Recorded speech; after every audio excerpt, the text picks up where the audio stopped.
안녕하세요. 오늘은 엔진과 동력의 전달 두 번째 시간으로 단원 마무리하도록 하겠습니다. 자, 먼저 학습 목표를 보면은 지난 시간과 같은데요. 엔진의 구조를 이해할 수 있고, 그 다음에 동력이 전달되는 과정을 설명할 수 있다입니다. 우리가 지난 시간에 엔진의 구조에 대해서 한번 알아봤었고, 그 다음에 추가적으로 사행정 사이클에 대해서 알아봤었죠.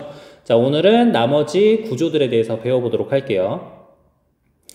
자, 목표는 먼저 들어가기에 앞서서 복습 한번 지난 시간에 배웠던 거 보고요. 그 다음에 동력 전달하는 과정에서 캠이랑 크랭크가 어떻게 움직이는지, 그리고 오토마타가 무엇인지에 대해서 한번 알아보고 수업 마무리하도록 하겠습니다.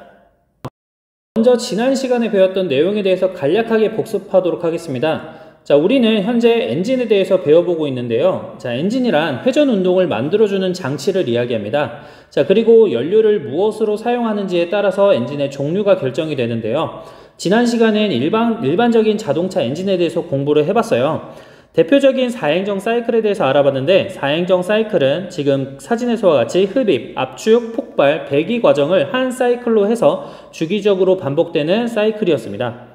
자, 흡입 과정에서는 흡입 밸브가 열리게 되며 연료가 들어오고, 압축 행정에서는 밸브가 모두 닫힌 상태에서 피스톤이 상승해서 연료가 압축되었고, 그 다음 폭발 행정에서는 점화 플러그의 스파크로 인해서 연료가 폭발하여 피스톤으로 동력이 전달되었고, 마지막 배기 행정에서 배기 밸브가 열리면서 연소된 연료가 빠져나가는 과정이었습니다.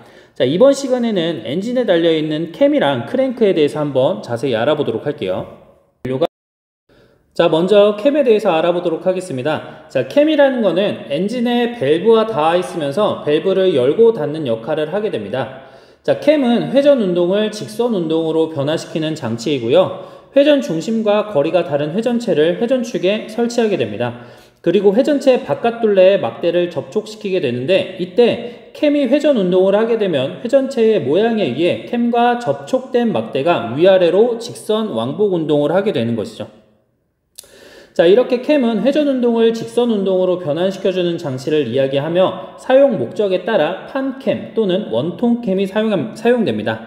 자, 판캠이나 원통캠 둘 다 캠이 지금 아래쪽에 보이는 게 캠이겠죠. 자, 아래쪽에 보면 캠이 회전을 하게 되면은 이 위쪽에 있는 막대가 직선 왕복 운동을 하게 되는 것입니다. 이게 회전 운동을 하면은 얘가 위아래로 왕복 운동할 것이고, 얘가 회전 운동하게 되면은 이 친구는 좌우로 움직이게 되겠죠. 그래서 사용 목적이 내가 상하 운동을 만들 건지 좌우 운동을 만들 건지에 따라서 판캠, 원통캠이 사용된다고 보시면 될 것 같습니다. 크랭크에 대해서 알아보도록 하겠습니다. 자, 크랭크는 직선 왕복 운동을 회전 운동으로 변환시키는 장치인데요. 자, 왼쪽 그림과 같이 생겼는데 엔진의 그림으로 보면은 피스톤 아래에 달린 장치를 이야기합니다.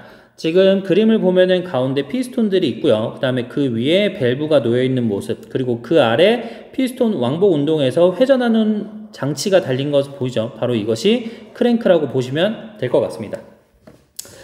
자, 그렇기 때문에 피스톤이 위아래로 직선 왕복 운동하게 될 때 그 직선 운동을 회전 운동으로 변환시키게 되는 장치인 것인데요. 자, 이 그림에서 우리가 크랭크 말고도 캠을 마찬가지로 확인할 수 있어요. 자, 그림을 보면은 위에 캠축이 달려있고 캠축과 밸브가 닿아 있는 모습을 확인할 수 있습니다. 지금 여기 나와 있는 위쪽에 요것이 캠축이 되겠죠. 그리고 밸브랑 맞닿아 있는 모습을 볼 수 있죠.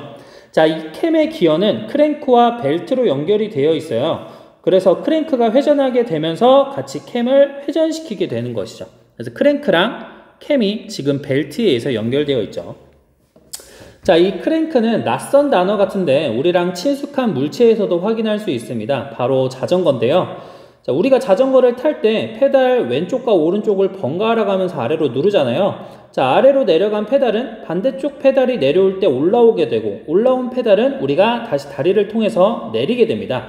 이렇게 다리가 상하로 직선 운동을 하게 될 때 자전거에 달린 크랭크에 의해서 체인이 원형으로 돌게 되는데, 이때도 마찬가지로 크랭크가 사용하게 됩니다.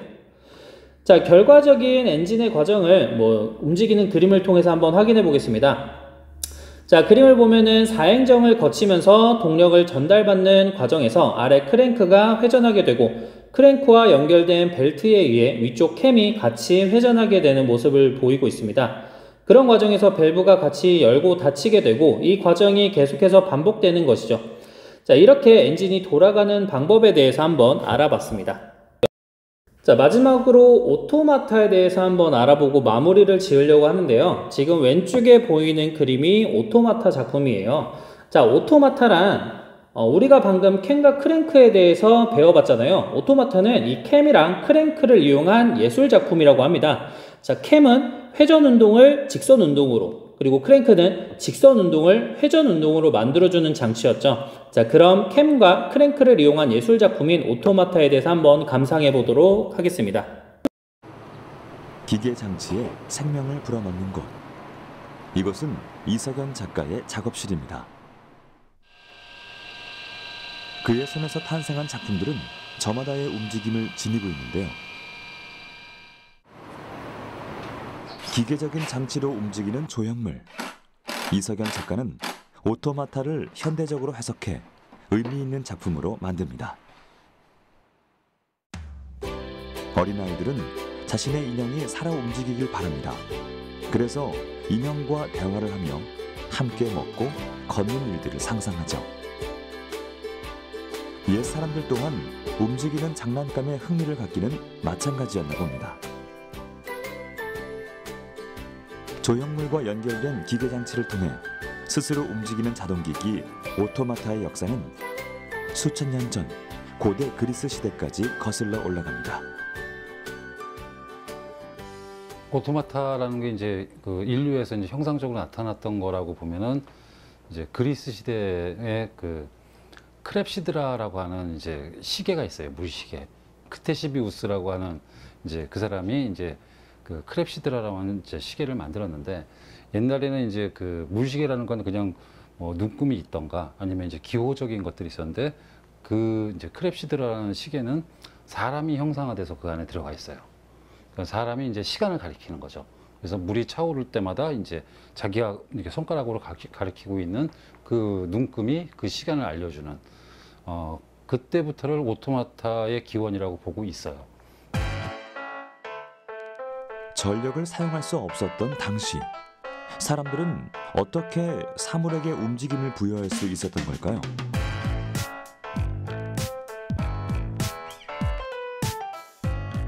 그 비밀은 오토마타의 구조에서 찾아볼 수 있습니다. 샤프트는 동력을 전달하는 막대 모양의 구조로 손으로 잡고 돌리면 회전 운동이 발생하죠.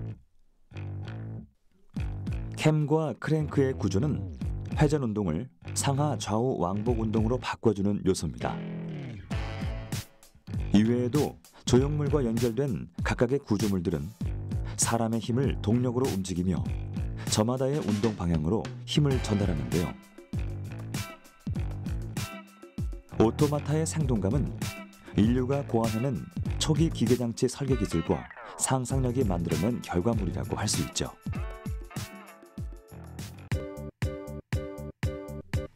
조형물의 움직임을 상상하고 그것을 표현하는 작업. 오토마타 작가 이석연 씨에게 있어 이러한 작업은 상상 속에 생명을 불어넣어 현실로 구현해내는 일입니다. 그 과정 속에서 힘의 이동을 눈으로 확인할 수 있죠. 어떤 일을 할 수 있는 힘. 오토마타 속에서 발견한 동력은 수천 년 전에도 그리고 지금도 상상을 구체화시키는 특별한 수단으로 사용되고 있는데요. 어찌 보면 아주 오래전부터 진화를 거듭해온 동력은 긴 세월을 지나며 사람들이 불가능할 거라고 생각한 것을 가능하게 만드는 힘이었을 겁니다. 이렇게 이번 시간까지 해서 엔진의 구조를 한번 이해해보고 그 엔진에서 동력이 전달되는 과정이 어떻게 되는지에 대해서 한번 알아보는 시간을 가져봤습니다. 수고하셨습니다.